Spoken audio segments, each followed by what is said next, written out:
Chief minister आते हैं और वो बोल देते हैं बटेंगे कटेंगे, तुरंत हमने बताया कि ये कि उत्तर प्रदेश नहीं है, नॉर्थ में ये चलता होगा।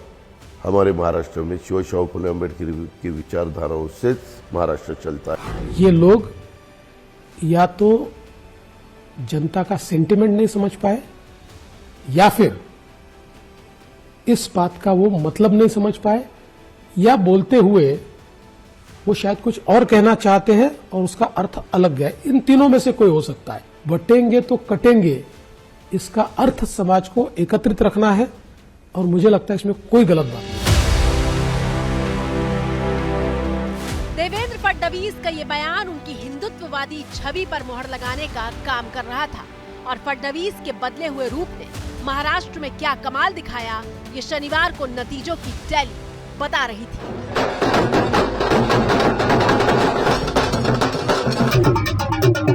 महाराष्ट्र की जनता ने जो अप्रत्याशित इस प्रकार की जीत हमको दी है, इससे ये बात पूरी तरीके से स्थापित होती है कि महाराष्ट्र ये प्रधानमंत्री मोदी जी के पीछे है और मोदी जी ने जो नारा दिया था, एक है तो सेफ है, इस नारे को यथार्थ में लाते हुए महाराष्ट्र के सभी समाज के सभी लोगों ने एकता दिखाते हुए महाराष्ट्र में मतदान किया है और इसके कारण ये इतनी अच्छी जीत हमको मिली है। तस्वीरें उस वक्त की हैं जब जीत के बाद महायुति यानी बीजेपी गठबंधन के तीनों नेता एक साथ नजर आए थे। बीच में देवेंद्र फडणवीस और सीएम एकनाथ शिंदे थे, जबकि एकनाथ शिंदे के बगल में अजीत पवार बैठे थे। जीत पूरे गठबंधन को मिली है, लेकिन महाराष्ट्र के मौजूदा डिप्टी सीएम फडणवीस की बॉडी लैंग्वेज इशारा कर रही थी कि आगे क्या होने वाला है। आगे मतलब सीएम पद पर फैसला। दरअसल महायुति में तीनों ही चेहरे सीएम पद के दावेदार हैं। अजीत पवार ने 40 सीटों पर जीत दर्ज की है।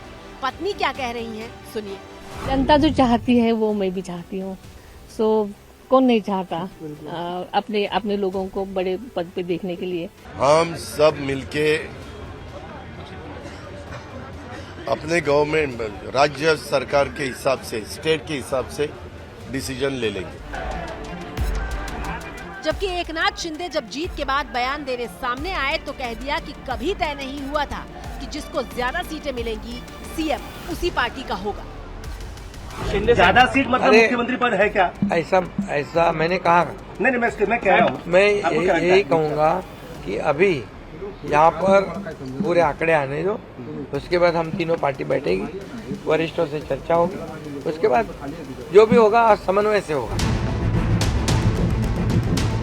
लेकिन देवेंद्र फडणवीस के समर्थक हो या फिर उनका परिवार, इस बार इतनी बड़ी जीत दर्ज करने के बाद उन्हें सीएम के पद पर देखना चाहता है। आज का दिन इतना महत्वपूर्ण है ही। एक माँ के लिए इतना बड़ा अपना लड़का इतना पूरे महाराष्ट्र का नेता बन गया, बहुत बड़ा नेता, तो खुशी तो होने ही वाली है ना।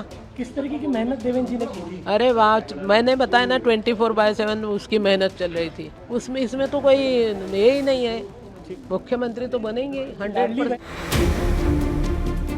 सीएम पद के 3 दावेदारों में फडणवीस का पक्ष बेहद मजबूत दिखता है। फडणवीस न सिर्फ सबसे बड़ी पार्टी से आते हैं, बल्कि इस विशाल जीत में भी उनकी बड़ी भूमिका है। देवेंद्र फडणवीस ने बीजेपी की तरफ से पूरे महाराष्ट्र में सबसे ज्यादा 64 रैलियां की हैं। फडणवीस ने न सिर्फ सबसे आक्रामक प्रचार किया, बल्कि अकेले ही विरोधी खेमे के सबसे ज्यादा हमले भी झेले हैं। 2014 में देवेंद्र फडणवीस पहली बार महाराष्ट्र के सीएम बने थे। 2019 में फडणवीस के नेतृत्व में पार्टी दोबारा जीती, लेकिन उद्धव के पाला बदलने पर फडणवीस सत्ता से दूर हो गए थे। लेकिन देवेंद्र फडणवीस रुके नहीं, उन्होंने आक्रामक विपक्षी नेता का रूप अपनाया, महाराष्ट्र में नए समीकरण बनाए और महाराष्ट्र में एक बार फिर से भाजपा के गठबंधन की नई सरकार बनाई और पार्टी के आदेश पर कुर्बानी देते हुए महाराष्ट्र में डिप्टी सीएम के पद पर विराजमान हुए।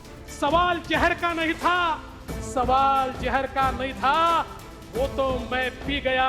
तकलीफ लोगों को तब हुई जब पीकर भी मैं जी गया। मैं देवेंद्र गंगाधर फडणवीस नाम सुनते हुए मुख्यमंत्री पद का शपथ लेते हुए देख रही हूँ। मैं आज ये देख रही हूँ कि महाराष्ट्र के लिए जो सबसे अच्छा होना था वो हुआ है। वैसे ही 2 दिन बाद 1 दिन बाद जो भी डिसीजन पार्टी वरिष्ठ लेंगे वो ही सबके लिए सबसे अच्छा रहेगा।